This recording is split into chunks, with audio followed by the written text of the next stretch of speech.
Farmer interviewed on 60 Minutes, and he talked about the honeybee, and he said something amazing that I never knew. The honeybee pollinates all of our fruits and vegetables, and that the honeybee was in colony collapse disorder. They were dying all over the country, all over the world. What do they attribute that to? Is it like global warming? They have a virus, and I'm not a scientist, but I would say that we've been spraying our flowers too much.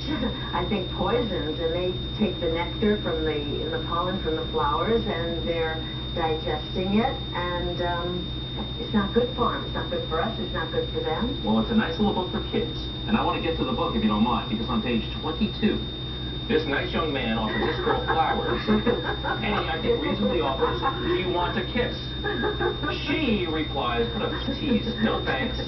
I am not an apple or a bee." That's right. What is that all about? Why? Why the blow-off? Why the Heisman? Oh my God! You have to start at the beginning, because there's a backstory here. Because the honeybee, who is a lady, because all of the worker bees, it's a feminist society. The worker bees are all females. There you go. That girl? Yeah.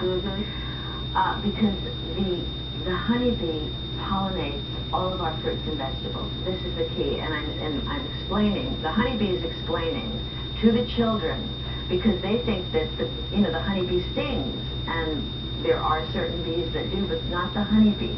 The honeybee does these amazing things, and so I tell the children. The honeybee tells the children that she pollinates cantaloupe and broccoli and onions and all the wonderful things that we love. All part of our wonderful ecosystem. The staple of our diets.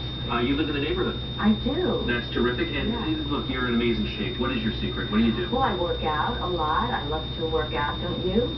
Yeah, but we don't look like you do. Yeah, right. Oh, yes. You must have a secret. What's your method? What's your routine? I do 30 minutes of I do sit-ups, like 100, 200 sit-ups, butt tucks, which are very important for all of us, especially for females.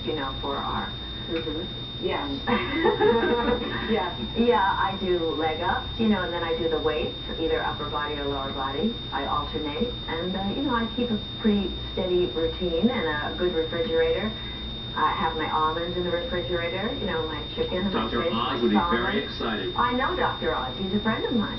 And he's very high on the almonds. Oh, yeah. Tell us about your family situation. Well, I have a beautiful daughter who's a wonderful writer. What's her name? Caprice Crane. And she's written 3 books herself. And she didn't help you with this book, though, right? No. But she inspired you. She inspired me. Now, this book is on Amazon.com, yes. right? Yes. But you want to get it into the schools. You actually volunteer at some New York City public schools, right? I'm a learning leader, and I've been tutoring children for 12 years. I work with 1 or 2 children once or twice a week, and I love it. Some children need extra help, and there's many of us that we all do the work. Probably about 1,000 people go into the different public schools in all of the boroughs, and I hope that Joel Klein will. I'm in touch with him. Joel Klein, our school cancer. Yeah. My goal is to get this book, because there's nothing about it. Actually, the books that they do have would frighten any little girl or a boy away from any kind of scientific achievement or biology, because the bee is like that big, and it's not very attractive. Louise, what would you say is the highlight? What was the highlight of your career, looking back? The highlight? I don't know what that means.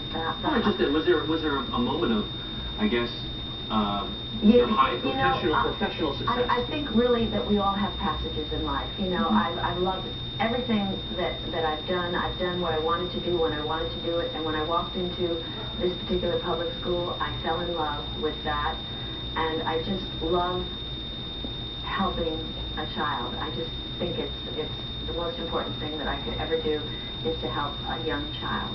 See, but Greg he's just fixated on your role from Gilligan's Island. I apologize. I'm happy to sing you a song. Are you serious? Well, privately. Unless you have a piano. None handy. Tina has a few albums out. So yeah, just one. One? Yeah, time for Tina. The question I always have had about that show, number one, is you packed well for a 3-hour tour. Ginger, movie star. You had all these gowns, sequin dresses. Yeah. Was that ever accounted for in the script? How did everybody bring all this stuff? we brought our imagination and we took it to your imagination. Yeah. Tina Louise, so